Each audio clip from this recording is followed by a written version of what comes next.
Kebayang gak sih betapa kayanya SM Entertainment sampai membuka bisnis apartemen di mana-mana?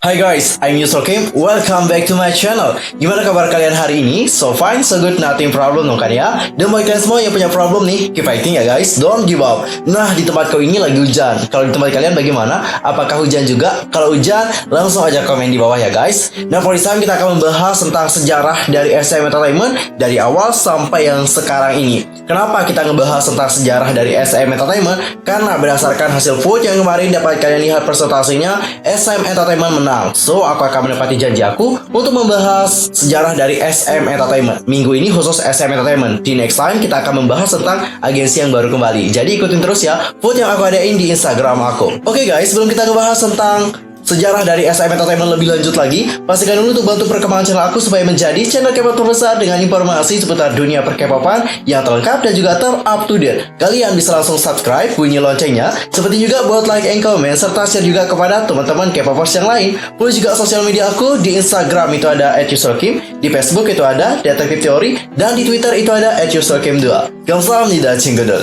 Tanpa basa-basi lagi, langsung aja kita bahas bersama-sama. Oke cingguya, untuk pertama aku akan membacakan dulu profil dari SM Entertainment. Oke, di sini tertuliskan untuk nama asli. Nama aslinya adalah SM Entertainment. Sebelumnya nama SM Entertainment itu adalah SM Studio. Nah, nama dari SM Studio ini digunakan dari tahun 1989, dari tahun berdirinya sampai tahun 1995, dan akhirnya diganti menjadi nama SM Entertainment. Next, untuk industri ada hiburan, lalu ada musik, entertainment, dan juga artist management. Untuk genre SM Entertainment ini genrenya apa aja sih? Yang pertama itu ada K-pop. Selain K-pop ada juga R&B, lalu ada juga hip hop, lalu ada juga EDM dan juga trot. SM Entertainment sendiri itu didirikan pada 14 Februari 1989 dengan nama SM Studio, dan pada Februari 1995 SM Entertainment ini seperti dibangun kembali seperti itu dengan nama SM Entertainment. Lanjut, untuk pendiri itu adalah Isuman. Lalu untuk kantor pusat, itu kantor pusatnya berada di Seoul, Korea Selatan. Untuk cabang, di sini ada 3 kantor ya dari SM Entertainment. Kantor yang pertama itu berada di Apgujeongro, Gangnam-gu, Seoul, Korea Selatan. Dan untuk kantor yang kedua itu berada di 114 Seolleung-ro, 190 Gil, Cheongdam-dong, Gangnam-gu, Seoul. Dan untuk kantor yang ketiga itu berada di 648 Samsung-ro, Gangnam-gu, Seoul. Wah, cinca debak ya. SM Entertainment di sini memiliki 3 kantor cabang sekaligus. Mantap. Untuk tokoh kunci di sini banyak banget. Kita kayaknya perlu tahu beberapa aja ya. Untuk pendiri Isuman, lalu ada Kim Yong Min sebagai CEO atau Chief Executive Officer. Tapi sekarang udah diganti, bukan Kim Yong Min lagi, tapi sekarang CEO-nya adalah, ayo tebak siapa? Namanya adalah Lee Sung Soo. Dan juga untuk CMO atau Chief Marketing Officer itu udah diganti menjadi Tak Yong Jun.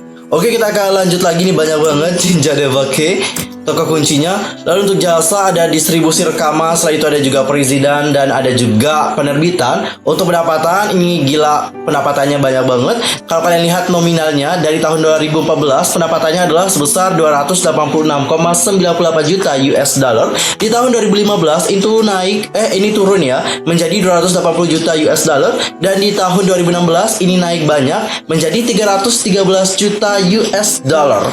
Dan untuk yang sekarang tahun 2020 itu berapa sih pendapatan dari SM Entertainment? Jadi berdasarkan data yang sudah tersebar di internet, ini datanya hanya untuk kuartal pertama saja di tahun 2020. Sedangkan data kuartal kedua di tahun 2020 itu belum keluar guys. Pendapatan dari SM Entertainment di tahun 2020 pada kuartal pertama itu nominalnya adalah 144,7 miliar won atau setara dengan 1,86 triliun rupiah dengan asumsi kurs sebesar 12,84 rupiah. Wah gila ya, untuk kuartal pertama aja pendapatannya sudah 144,7 miliar won. Apalagi ditambah dengan kuartal kedua. Seperti yang kalian tahu bahwa di kuartal kedua SM Entertainment itu pendapatannya menurut aku lebih banyak dari kuartal pertama. Karena di kuartal kedua artis-artis SM Entertainment kan itu banyak yang sibuk. Mulai dari Kai yang udah ngebuat album solo seperti itu, ada juga Taeyeon, belum lagi Baekhyun. Habis itu ada juga NCT yang rilis 20 album sekaligus. Bener nggak 20 album kan? Yang pertama ada Resona Part 1 dan yang kedua ada Resona Part 2. Jadi of course pendapatan di kuartal kedua itu lebih banyak lagi. Tapi untuk sekarang belum keluar datanya. Jadi tunggu saja ya, nanti kita lihat bagaimana total pendapatan dari SM Entertainment di tahun 2020. Dan Dan sekarang kita akan melihat bagaimana pemilik dari SM Entertainment alias pemegang saham dari SM Entertainment. Yang pertama, yang memegang saham paling banyak itu diambil oleh Isuman dengan total persentase sebesar 20%. Di bawah Isuman ada National Pension Service yang memegang saham sebesar 4,80%. Lanjut untuk yang ketiga ada Bae Yong Joon yang memegang saham sebesar 4,5%. Wah, gila sih, perbedaan dari Isuman dan pemegang saham lainnya itu jauh banget. 20% turun ke 4%. Bedanya berapa persen tuh guys? Gila nggak sih? Isuman mantap ya, megang saham paling banyak. Jadi dari hal ini dapat kita tahu bahwa Isuman itu memegang kendali yang paling besar di SM Entertainment karena sahamnya juga paling besar. Di mana-mana yang memegang saham paling besar itu adalah pemegang kendali terbesar dalam perusahaan tersebut. Bener nggak? Kalau salah ntar koreksi ya di kolom komentar. Dan sedangkan untuk 71,15% saham lainnya itu dipegang oleh pemegang-pemegang saham yang lain, baik individu ataupun perusahaan yang lain. Mengenai karyawan, ini karyawannya dari tahun ke tahun itu menurut aku kayak makin menurun. Ini sih datanya dari Wikipedia. Oke, dapat kalian lihat dari tahun 2010 itu karyawannya adalah sebesar 965. Nah, di tahun 2013 karyawannya menjadi 1065. Udah naik dong ya. Dan di tahun 2016 ini kok jadi turun banget ya. Ini ada angka yang kurang atau bagaimana? Masa di sini tertuliskan 414 dan di tahun 2017 ada 386. Dan kita akan skip grup company SM Entertainment, ini banyak banget grup company-nya. Yang pertama adalah SM CNC, lalu yang kedua ada Dreammaker Entertainment, yang ketiga ada SM Live Design Group, yang keempat ada SM True, yang kelima ada SM Brand Marketing, yang keenam itu ada Diryu. Buat yang belum tahu apa itu Diryu, jadi Diryu ini adalah company dari SM Entertainment yang mengelola Diryu Bubble alias pengembang dari aplikasi Listen, seperti itu. Lanjut yang ketujuh ada Galaxy ASM, yang ke-8 ada Million Market, yang ke-9 ada SM Japan, yang ke-10 itu ada KIS. Jadi KIS ini ya setahu aku ya, itu adalah agensi yang menaungi aktor-aktor, seperti itu. Yang ke-11 itu ada SM USA, yang ke-12 ada SM F&B Development, yang ke-13 ada SM Town Planner, yang keempat ada Esteem. Jadi Esteem ini adalah agensi yang kayak agensi model gitu loh, sejenis YGK Plus kalau nggak salah. Lanjut yang ke-15 ada Mystic Story. Wow, ada 15 grup company dari SM Entertainment. Jadi wajar sih kalau SM Entertainment itu kaya banget, soalnya grup company mereka juga banyak. Dan kita akan lanjut ke anak usaha. Yang pertama adalah ada SM Culture and Content, itu sejak tahun 2012. Yang kedua ada Baljunso, itu sejak 2014. Buat yang belum tahu apa itu Baljunso, jadi Baljunso ini sejenis label musik ke indie, seperti itu. Lalu ada label SJ dari tahun 2015. Lalu ada Scream Record dari tahun 2016. Dan yang terakhir adalah SF Live Design Group dari tahun 2018. Untuk situs web itu ada www.smtown.com. Dan sekarang kita akan membahas bagaimana pembentukan dari SM Entertainment dari awal banget sampai di tahun 2020 ini. Oke, kita akan mulai dulu dari tahun 1989 sampai tahun 2000. Yang mana dari tahun ini itu merupakan pembentukan dari agensi SM Entertainment sekaligus generasi pertama di industri musik K-pop. Nah, setelah lulus dari California State University yang berada di Amerika Serikat, Isuman kembali ke Korea Selatan dan akhirnya mendirikan SM Studio di Apgujeongdong, Gangnam-sul pada tahun 1989.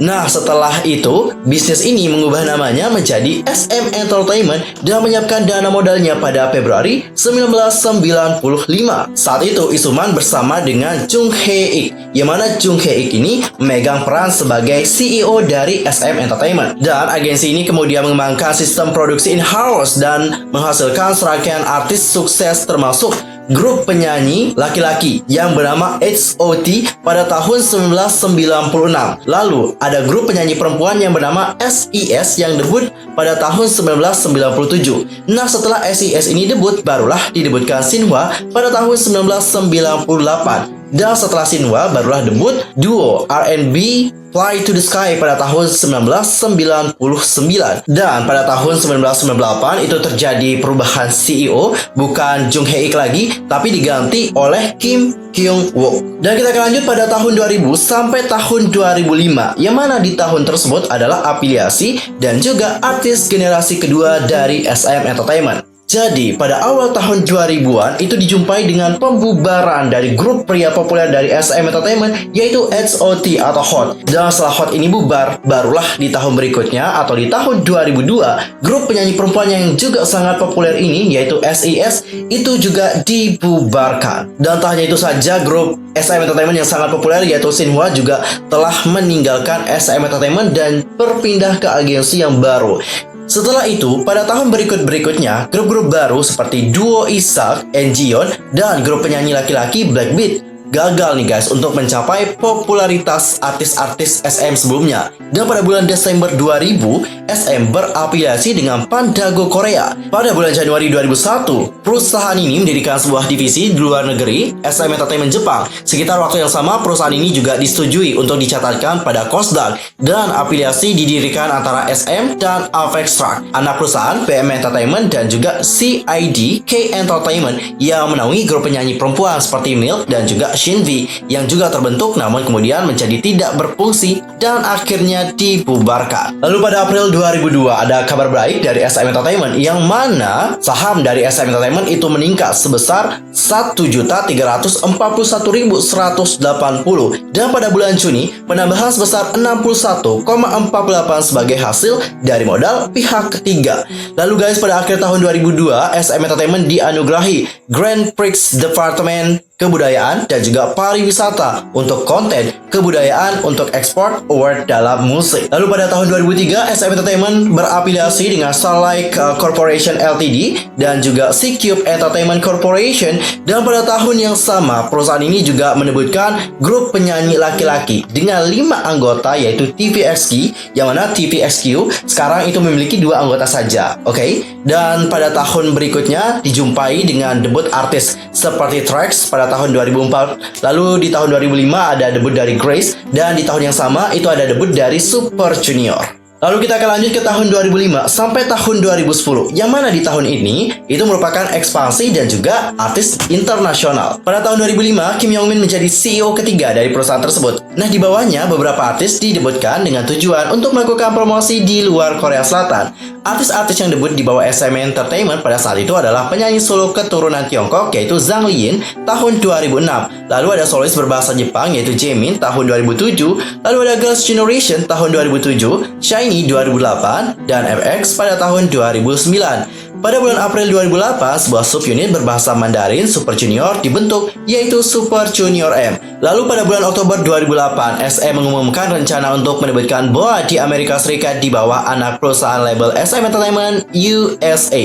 Dan kita akan lanjut ke tahun 2010 sampai tahun 2012, yang mana di tahun ini itu adalah usaha bersama dan juga lebih lanjut. Oke, jadi pada bulan Februari 2010, setelah 2 dekade di Dewan Direksi, pendirinya yaitu Isuman mengundurkan diri dari jabatannya untuk fokus pada kekuatan bisnis SM Entertainment di luar negeri dan manajemen bisnis baru dan pengembangan artis. Lalu pada bulan Maret, KMP Holdings didirikan sebagai perusahaan patungan dari SM Entertainment, YG Entertainment, JYP Entertainment, Star Empire, Media Line, Ken Entertainment, dan juga Music Factory. Lalu setelah itu, rilis pertama perusahaan dari SM adalah Super Junior, album kedua studio yaitu Mr. Simple yang menandai akhir dari SM distribusi. Dan pada bulan Mei, SM mengumumkan tertinggi pertama laba operasional kuartal di KRW 10,4 miliar won, naik 471% dari periode yang sama di tahun sebelumnya. Pendapatan dilaporkan di 22,7 miliar won, meningkat 58% pada tahun sebelumnya. Gila sih, ningkatnya banyak banget ya. Dan pada bulan April 2011, SM Entertainment, YG Entertainment, JYP Entertainment, Kies Amen, dan juga Star J Entertainment bergabung untuk membuat yang namanya United Asia Management. Dan pada bulan Agustus, SM bergabung dengan Thailand, perusahaan media True Vision Group, untuk menciptakan yang namanya SM True. Lalu pada tahun 2012, SM Entertainment mendebutkan boy group EXO di 2 unit untuk mempromosikan di kedua negara yaitu Korea dan juga Cina. Pada bulan Februari, SM diakuisisi perjalanan perusahaan Hawaii Happy Hawaii dan meluncurkan inisiatif bisnis baru yang mengkhususkan diri dalam perjalanan dan pariwisata Travel SM Town dengan Kang Jung Hyun sebagai seorang CEO. Dan kita akan lanjut ke tahun 2013 sampai yang sekarang, yang mana di tahun tersebut merupakan seniman generasi ketiga dan juga International K-Pop Academy. Nah, pada tahun 2013, SMCNC diperoleh Hun Media, yang mana Hun Media ini merupakan sebuah perusahaan produksi yang dipimpin oleh Lee Moon-hee. Lalu pada bulan Januari 2014, 7 lembaga bakat di belakang KMP Holdings membentuk kemitraan ikatan kolektif dan membeli 13,48% saham dari KT Music dan meninggalkan KT perusahaan dengan 49,99%. Lalu pada bulan Februari, SM Entertainment akhirnya mengakuisisi saham yang berada di Baljunso, yang mana Baljunso ini merupakan sebuah label rekaman K-Indie yang didirikan pada tahun 1971 oleh seseorang yang bernama Kang Byung-yong. Lalu pada tanggal 1 Agustus, SM Entertainment akhirnya mendebutkan girl group Red Velvet, yang mana Red Velvet menjadi girl group pertama yang didebutkan oleh SM Entertainment setelah debut dari FX yang debut pada tahun 2009. Lalu pada bulan Agustus 2015, SM akhirnya bermitra dengan perusahaan olahraga yaitu IB Worldwide untuk membuat Galaxia SM yang bertanggung jawab untuk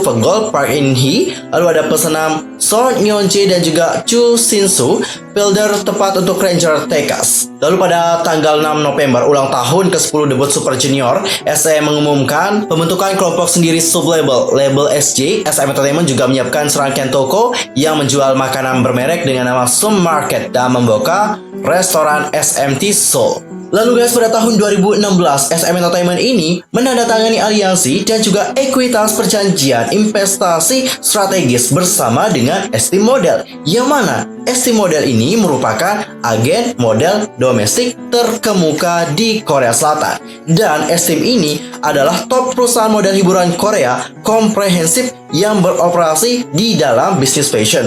Lalu ada juga model manajemen dan model akademi profesional. Wah, mantap banget ya. SM Entertainment ini tahu mana yang tepat untuk diajak bekerja sama. Salah satunya adalah Esteem Model. Lalu guys, pada bulan Januari 2016, Isuma mengadakan konferensi di SM Quake Atrium dan berbicara tentang rencana untuk kelompok grup baru NCT New Culture Technology dengan anggota unlimited alias tidak terbatas, yang mana unit pertama dari kelompok tersebut namanya adalah NCT U yang telah merilis single pertamanya pada bulan April 2016. Lalu pada tanggal 5 Mei, SM Entertainment merilis single pertama di bawah label EDM baru didirikan mereka, yaitu Scream Records.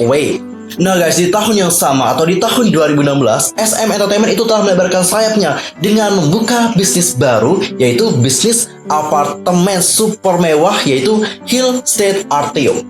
Wah, cinta tebak ya. Kebayang gak sih betapa kayaknya SM Entertainment sampai membuka bisnis apartemen? Di mana-mana bisnis apartemen, aku kasih tau kalian, modalnya itu nggak sedikit, modalnya banyak, tapi keuntungannya juga sangat banyak banget. Selain itu, SM Entertainment juga membangun sebuah gedung yang ditujukan untuk fans yang berada di Changwon. Nama gedungnya di sini adalah SM Town Culture Complex. Gedung ini nantinya akan dibangun 2 kali lebih besar daripada SM Town Quakes. Lalu guys, di tahun yang berikutnya atau di tahun 2017, tepatnya di tanggal 16 Februari, SM Entertainment mengumumkan rencananya. Rencana dari SM Entertainment adalah untuk membuka sebuah sekolah tinggi yang dinamakan K-Pop International School di Seoul pada bulan September tahun 2017. Nah, sekolah tersebut nantinya berfungsi sebagai wadah para siswa yang berbakat sekaligus bersiap menjadi trainee. Kelasnya pun akan terasa spesial dikarenakan jurusannya berbeda dengan sekolah pada umumnya. Dan untuk penerimaan siswanya juga sedikit banget, yang mana SM Entertainment sini mengatakan bahwa mereka akan menerima setidaknya 50-100 siswa saja pada tahun pertama. Bayangin, sedikit banget ya.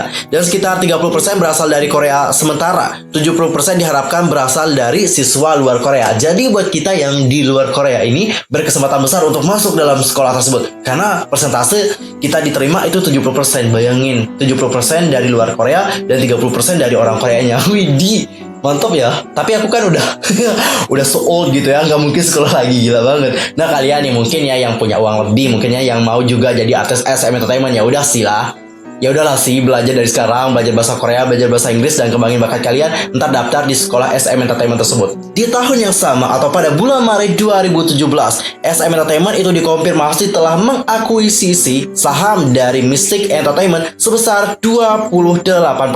Lalu kita akan lanjut ke tahun 2020, yang mana di tahun 2020 SM Entertainment itu telah resmi nih guys menunjuk dua CEO dan juga CMO yang baru. Untuk CEO itu ditunjuk adalah Lee Sung-soo, yang mana Lee Sung-soo ini telah bergabung bersama dengan SM Entertainment dari tahun 2005. Sedangkan untuk CMO atau Chief Marketing Officer itu ditunjuknya adalah Tak Young-jun, yang mana Tak Young-jun ini bergabung dengan SM Entertainment sejak tahun 2001. Dan di tahun 2020 SM Entertainment juga telah menerbitkan girl group yang sangat besar menurut aku ya. Meskipun mereka masih rookie, tapi nama mereka sekarang udah gede banget, dan bahkan pencapaian mereka juga udah besar banget. Grup yang aku masukkan di sini adalah aespa. Itu Yops, aespa. Oke guys, enough untuk pembahasan sejarah dari SM Entertainment part pertama. Nanti kita akan lanjut di part kedua. Nah, di part kedua ini kita akan membahas tentang kontroversi dari SM Entertainment sejak awal pembentukan mereka sampai yang sekarang ini. I'm Mr. pamit guys. Aku mohon maaf nih kalau ada kesalahan, baik dalam ucapan, sikap, tindakan, dan sebagainya. I'm so sorry banget. Dan mungkin ada kesalahan informasi, silahkan koreksi aku dengan cara komen di bawah. See you next time di video berikutnya. Thanks for watching. Annyeong. 감사합니다.